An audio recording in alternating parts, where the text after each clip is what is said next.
So when John McSorley passed away in 1910, his son William, who was born and raised upstairs above the bar, did two interesting things here at McSorley's. He nailed every single photo, painting, or etching that his father had placed on the walls at McSorley's. And he also stopped the clock on the hour of his father's death. So literally and metaphorically, time has been standing still at McSorley since 1910. In fact, nothing has changed since 1854. And it's one of those unique things that when people visit us here at McSorley's, they're captivated by, they're enthralled by. And what is it that makes this place so special? Humanity thrives on making connections. Connections with family, connections with place, and connections with history.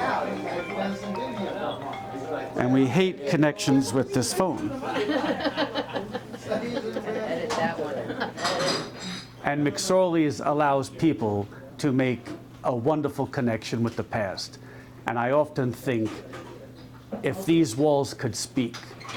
And since they can't, I thought the next best thing would be to have some of our customers tell their tales of McSorley's. And the first one is with Sergeant Harold Raddish, who today is celebrating his 101st birthday.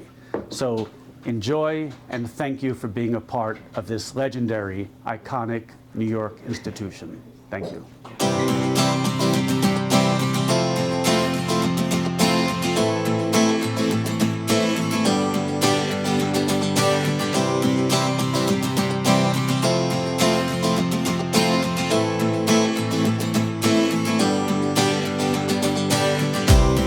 Welcome to McSorley's, Harold, and happy birthday. Thank you very, very much. Can you tell everybody how old you are today? Well, today I'm going to be 101. God bless you. That's quite amazing. Thank you, thank you. It's a lot of luck that brought me here. Yes. That's what I think it is. Well, I know you're lucky because for years, you would drive to McSorley's, you would park illegally outside in front of the church, and you never, ever got one parking ticket. I want to know how you did it. I've got a special pass, a certificate that allows me to park where it says no parking. Oh, God. As long as the parking sign is white, I can park there. Ah, okay. Even if it's a diplomat. Ah. But if it's red, you got to be careful. Oh, God bless you. That's great to hear. And are you still driving? I still drive occasionally, not that much, you know. Nice. I don't like to drive at night, right. Especially in Manhattan. Right. It's drive you nuts with the bicycles and all that stuff. Yeah. Well, you have a strong connection with this neighborhood, the East Village, the Lower East Side, where your grandparents migrated. Saying how you have a strong connection to the neighborhood, you actually went to high school right around the corner. Right. And tell me about the first time you came into McSorley's. We had, I'm just trying to remember whether it was high school or I was in my first year of college. We had a teacher that after a certain amount of time, he would take 5 or 6 of us to McSorley's for hamburgers. Nice. He was treating. And I came in here and looked around and I saw that picture of the nude. And I thought that picture was 9 feet tall and 10 feet high. So it made a big impression on you. Oh, definitely. Polly and the nude. Yeah, oh, well, fantastic, yeah. And then when I came back years later, I said, gee, it's a small picture. Yeah. Well, it's been there since the 19th century, and it's a welcoming sign to many people coming to McSorley's, and I'm glad you were able to see it. And that was in the 40s, correct? Yes, yeah. 41, 42, Jeez. I got drafted in 42. Jeez. And when you got drafted, you went to Camp Shelby in Mississippi, Yes. and then you sailed to Europe on the Queen Elizabeth, Yep. landed in Scotland. What was then from Scotland, what took place? From Scotland, we came down by train. I think it took us about 4 or 5 days because we stopped at different British fortifications, so to speak, and we stayed overnight. But one of the things I remember, every town that we stayed in was a good-sized town, but they all had a big dance hall. And every night there was dancing. Huh. And when we finished dancing, we used to get chips, what do you call it? Fish and chips. Oh, fish and chips.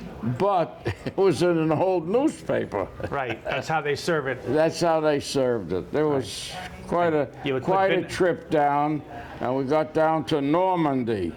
But luckily, I got there about a month or so after the invasion. Gotcha. Because you were the follow-up crew. You came in as replacement, correct? As a replacement, yes. I was a replacement. At that time, I was a sergeant. I was a buck sergeant. And correct me if I'm wrong, were you a reconnaissance? Reconnaissance sergeant, yeah. I went looking for the enemy. Right. In the 90th Infantry Division, Yeah. also known as the Tough Hombres, correct? Tough hombres, T.O. Yeah. Excellent. Yeah. And then you fought through France, including the Battle of the Bulge Right. in Ardennes, correct? Yeah. And the 90th held the southern flank. Tell us about that. Well, the Bulge was Bastogne, Belgium. It was the area that Hitler was trying to get his troops through to get to the water towards England. But we stopped them there. Now, it was very cold. It was around Christmas time, if I remember. A lot of snow, no coverage from above, no planes. So we had to do things on our own. And the Germans were very smart. They knew we would get in there somehow. They changed every road sign. So you didn't know where the heck you were going until you got a little map that straightened things out. You looked out and all you saw was white, the snow. Then somebody would lift up and you'd notice it was a soldier dressed in white. It was a tough time. But we held out. We did okay. And then when the weather changed and we got coverage, it was fine. We just did okay. You were captured by the Germans in February of 1945. Right. And the one thing that you thought was the toughest thing to handle was the lice, as well as the dysentery and the typhus even. Right. Tell us more about these conditions when you were captured by the Germans. Where did they take you? Well, we had taken over what we thought was going to be a pillbox so that we could fire from it and the rest of the troops would follow us. We went in at night so that when they came by during the day, we could cover for them. It wasn't a pillbox, it was a sleeping quarters. So we couldn't fire out. We were locked in for 4 or 5 days. At that point, we were prisoners. Somebody went out and they found out that we were going to be prisoners because there were no American troops anywhere near us. The one thing that happened was I remember reading and hearing about what was happening to the Jews in Germany.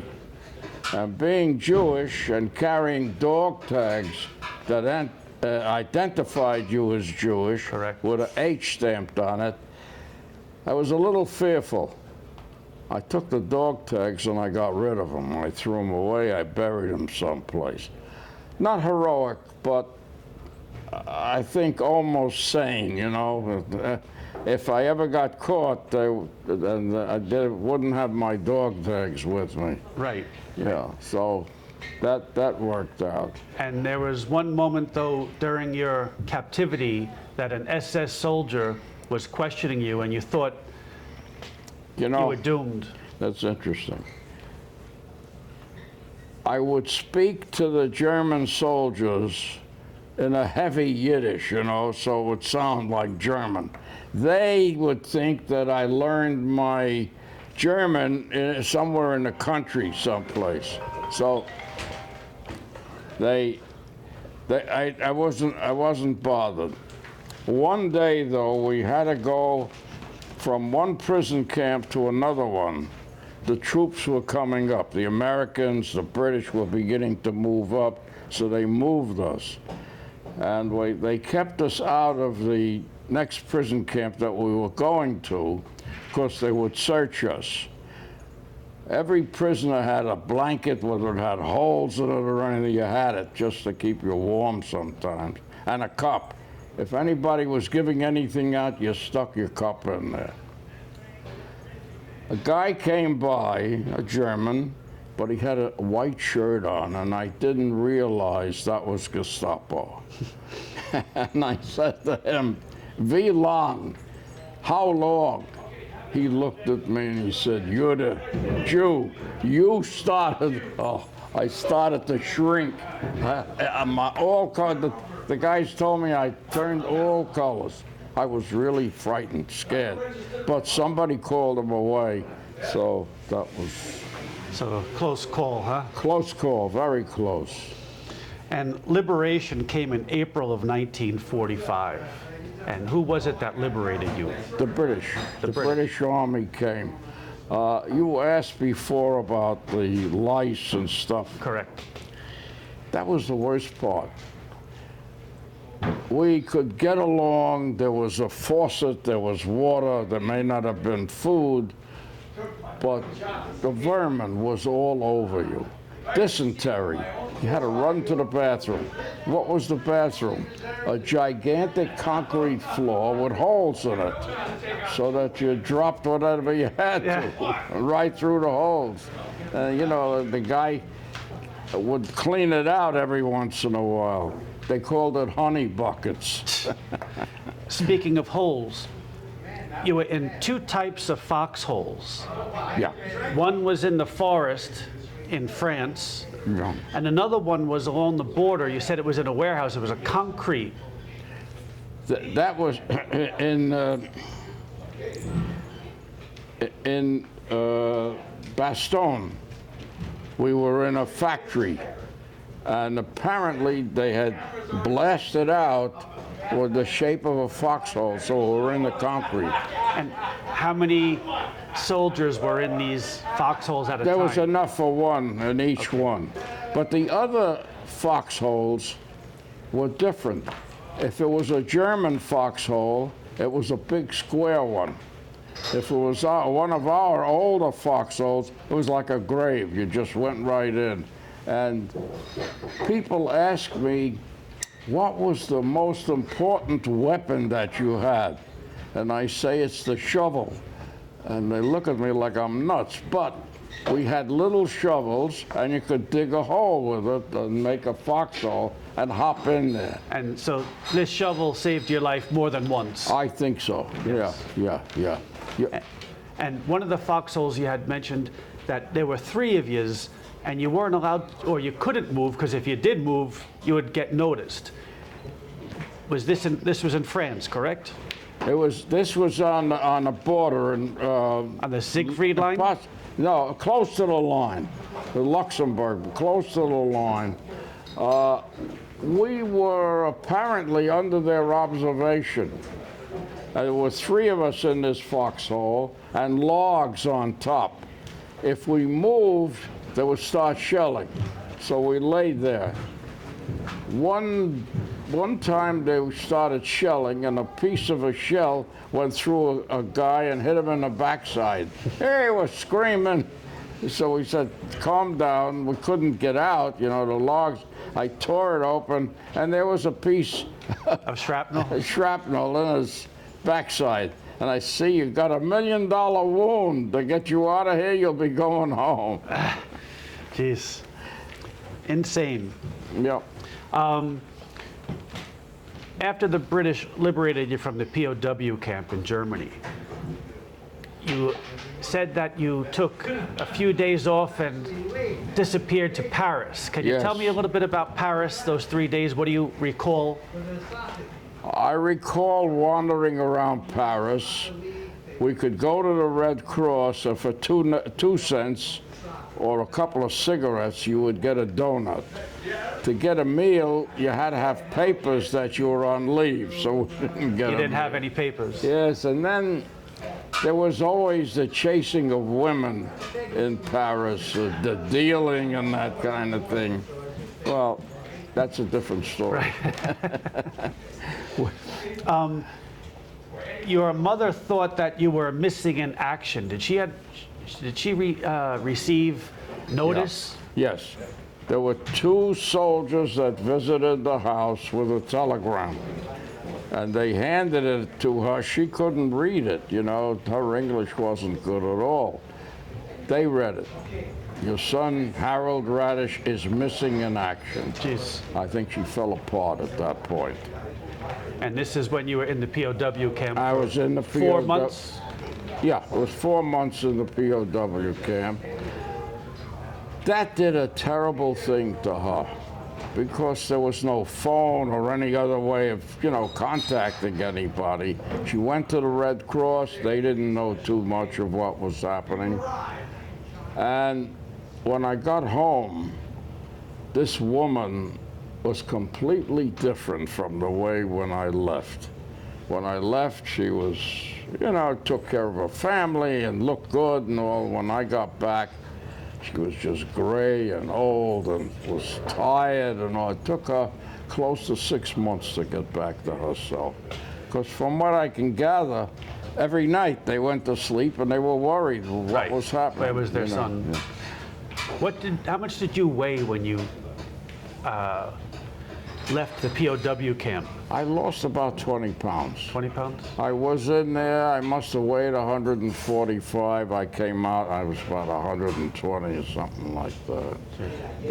And now you talk about lice. When the British came, they took us out into a field and took all our stuff that we were wearing, our uniform, threw it in a fire, stripped us down, and shaved us. Took all the hair off of us, and took hoses and washed us down, and threw DDT all over us. Oh, that's And nice. gave us nice British uniforms. So you were a British soldier for I a was a short British while. soldier for a week. And then when did you meet up again with the Americans? They flew us from the prison camp to Brussels, Belgium. And at that time, I think it was VE Day or something. So at that point, I was back into the American Army, and they gave me American uniforms. Great. One amazing antidote to this story of yours is that when you were fighting in Luxembourg, you had lost your mess kit. And I have it here. Yeah. Let's show the audience that. And it was found by a French farmer, and he realized that on the bottom of it was your name that you Was had my engraved name, in it. yeah. And he found you 70 years after you had lost it. Right. Unbelievable. It is unbelievable, and I keep saving this thing. This thing, it had a handle, but the handle wasn't the aluminum, so it rusted out, and this is what was left. One of the things about mess kits, we didn't carry them. They brought them up to us at night when they fed us, if they could get to us. When you got out of the foxhole. Yeah. But the mess kit, the Germans carried their mess kits. So as a recon, if they sent me out to find where the Germans were, I'd lay down and listen. And I could hear their mess kits rattle, so I knew where they were. That's why we didn't carry them, but somehow they still carried them. Unreal. Yeah. Harold, we here at McSorley's absolutely love you, and we are grateful for your service, and we're grateful you're here sharing your stories with us. God bless you, and happy birthday, my friend. Thank you very, very much. I want to tell you one thing. Food. Every morning, there was a loaf of bread, black bread. This is in the POW camp. In the POW camp. And I don't know what was in there, but this loaf of bread was for 12 guys. So we took a card, and the guy that got the high card, he was able to cut it. They got him a knife somehow. And we watched this guy cut the bread to make sure that every slice was equal. Why did he take on this job? He got a slice of bread, plus he could keep the crumbs. So that was important. And afterwards, there came a big tank of what they said was soup, but I don't know, it was like hot water, and that was it. But at least it was something. Oh. Unreal. Well, I know you love the hamburgers here. Can I order you a hamburger right now for your birthday? Please, please do. And thank you very much for inviting me here. This is like, I've been here a good number of times, 9/11 and with Yes, different you're here groups. every 9/11. Every 9/11, and I started when I was a high school kid. Oh. And I started when you didn't allow women in. Well, I have a few gifts for you today for your birthday. One of them is that we put your photo up on the wall over here with some of your fellow World War II veterans. Oh, thank you. That was your birthday celebration, or that was 9/11, I think, actually. But we always celebrate your birthday when you're here. Yeah. And you made the wall right below Polly and the Got my nude. own wall. Oh, very nice. Thank God you. bless you, Harold. Thank you. Thanks very much.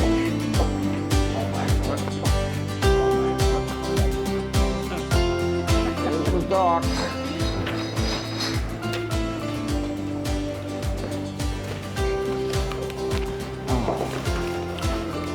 Good. Very good. Thank you very much. Good.